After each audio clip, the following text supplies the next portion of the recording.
Hello, good day and welcome to my channel, and update po muna tayo ngayon sa trending sa showbiz dito sa Pilipinas. Kaya wag niyong patagalin pa and mag-subscribe pa, like and share na rin ang aking video. Maraming salamat. Kung nakikilala niyo si Aura Brigila o si Aura na talaga namang maraming bash ang natatanggap sa social media, ay talaga nag-post ito ng latest update sa kanyang pagpapaayos ng ilong. At ang sabi niya pa nga dito ay matagal niya ng pangarap at mangyari ito sa kanya para man mas confident siya sa kanyang sarili sa kabila ng lahat ng pangbabash na kanyang natatanggap sa social media. At talagang mas lalo niya pang pinapaganda ang kanyang sarili para naman ito sa kanyang kagustuhan at sampal daw sa bashers.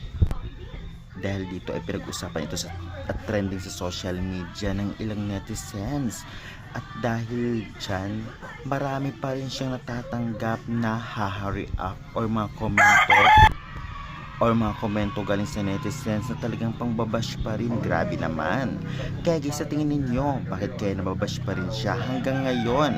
Pa-comment kayo sa baba and pa-subscribe for more showbiz updates.